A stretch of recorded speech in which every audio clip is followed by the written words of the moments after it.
Friends, in this video I'm gonna talk about communication. So first of all हम देखते हैं कि word जो है ये ड्राइव कहाँ से हुआ है. एक्चुअली कम्युनिकेशन का जो वर्ड है वो ड्राइव हुआ है लैटिन टर्म से. लैटिन की एक टर्म है कम्युनीज, जहाँ से ये वर्ड जो है ड्राइव हुआ है. इसका कम्युनीज का मतलब है कॉमन, और कॉमन का अगर हम कम्युनिकेशन में मतलब देखें तो इसका मतलब होता है शेयर्ड बाय ऑल, यानी हर किसी के साथ शेयरिंग करना. अब कम्युनिकेशन का इजी वर्ड में जो मैं आपको मीनिंग बताऊं तो वो ये है कि वो बात, वो लैंग्वेज जो हम हर किसी के साथ शेयर करते हैं, बातें करते हैं, उनको हम कम्युनिकेशन कहते हैं. अब कम्युनिकेशन ज़रूरी नहीं कि हम सिर्फ ओरली वर्बली बात करें. कम्युनिकेशन रिटर्न वे में भी की जाती है. रिटर्न वे में हम लेटर्स लिखते हैं, हम और भी बहुत से मुख्तलिफ ज़राए से कम्युनिकेशन करते हैं.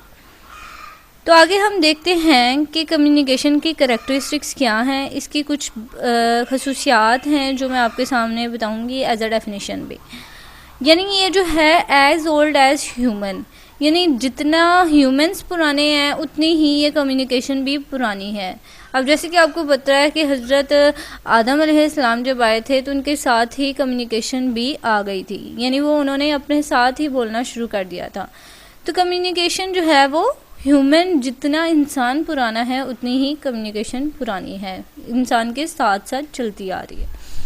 Unavoidable means no escape from it. हम इससे कभी भी इस्केप नहीं हो सकते. हम हमेशा कम्युनिकेशन के साथ लिंक रहते हैं. कुछ भी हो जाए हम कम्युनिकेशन से दूर नहीं भाग सकते. हमें हर चीज़ पे, हर जगह पे कम्युनिकेशन करनी पड़ती है. It is a bridge between people, लोगों के दरमियान एज अ ब्रिज काम करती है ये. उसके बाद कॉन्टीन्यूस प्रोसेस है. स्टार्ट करते हैं हम, कंटिन्यू रखते हैं और एंड कर देते हैं अपनी कम्युनिकेशन का. ये वर्बल भी may be verbal, oral as well as written and non verbal. ये वर्बल कम्युनिकेशन भी होती है और नॉन वर्बल भी होती है. वर्बल जिसमें हम वर्ड्स यूज़ करते हैं, ओरल बोलते हैं. नॉन वर्बल जिसमें हम वर्ड्स यूज़ नहीं करते.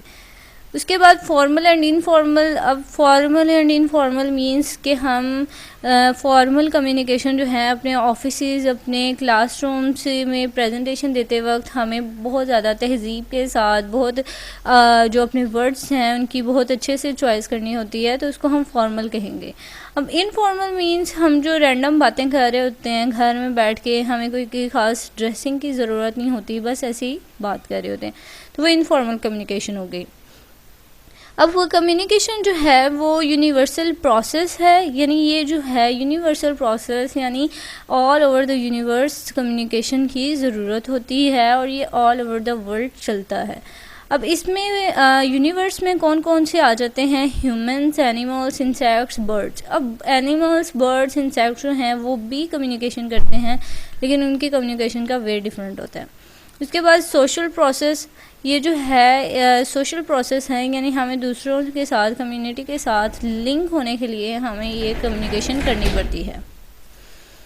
उसके बाद हम देखते हैं कि ये इसकी डेफिनेशंस हैं कुछ. एक डेफिनेशन जो है ऑक्सफोर्ड डिक्शनरी में जो कम्युनिकेशन की डेफिनेशन बताई गई है वो है कि एक्शन ऑफ एक्सचेंजिंग इंफॉर्मेशन, यानी इंफॉर्मेशन एक्सचेंज करने के लिए करने का जो एक्शन होता है उसको हम कम्युनिकेशन कहते हैं.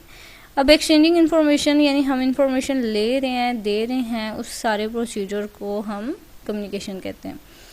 सेकेंड डेफिनेशन जॉर्ज टैरी की है. A change of facts, ideas, opinions और इमोशन बाय टू और मोर पर्सन, यानी दो या उनसे ज़्यादा पर्सन जो अपने आइडियाज़, अपने ओपिनियन, अपने फैक्ट्स को जो एक्सचेंज करते हैं उसको कम्युनिकेशन कहते हैं.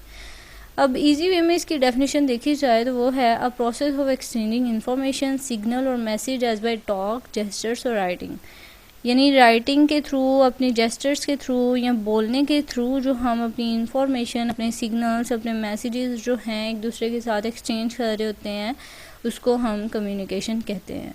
ये कम्युनिकेशन का बहुत ईजी सा कंसेप्ट था. उसकी करैक्टरिस्टिक्स थी, उसकी डेफिनेशंस थी और उसकी वर्ड डेरिवेशन थी.